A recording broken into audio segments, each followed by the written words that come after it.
እንኳን ለዐቢይ ጾም 5ኛ ሳምንት በሰላም አደረሳችሁ። በስመ አብ ወወልድ ወመንፈስ ቅዱስ አሐዱ አምላክ አሜን።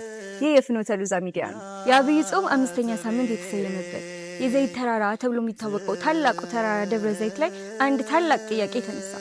ደቀ መዛሙርቱ ወደ ጌታችን ቀርበው የመምጣትና የዓለም ፍጻሜ ምልክቱ ምንድነው ብለው ጠየቁ። ጌታችንም መልሶ ስለ ዳግም መምጣትና ስለ እውነተኛ ፍርዱ እንዲሁም ስለሚመጣው መከራ አስረዳቸው።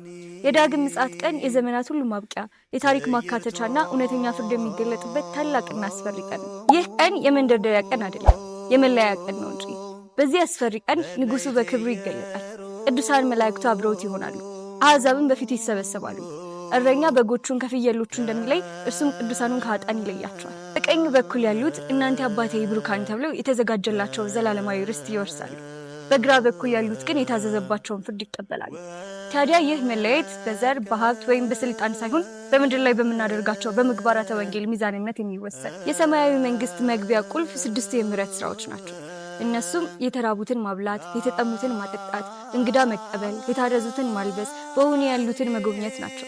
እነዚህን ማድረግ ለራሱ ለክርስቶስ እንደማድረግ ይቆጠራሉ። በመሆኑም ህይወታችን በስጋ ምኞት የታጠረች ሳትሆን በመንፈሳዊ ፍሬና በቅድስና የተሞላች ልትሆን ይገባታል። ጌታችን በማቴዎስ ወንጌል ምዕራፍ 24 ቁጥር 42 ላይ ጌታችሁ በምን ሰዓት እንደሚመጣ አታውቁምና ንቁ ብሎናል። ስለዚህም በቅድስና ተሞልተን በምግባር አጊተን ነቅተን እንጠብቀው። እናንተ አባቴ ብሩካን ተብለው ዘላለማዊ መንግስቱን ከሚወርሱት ቅዱሳን ጋር አንድ አድርገን። በስብሐት ለእግዚአብሔር።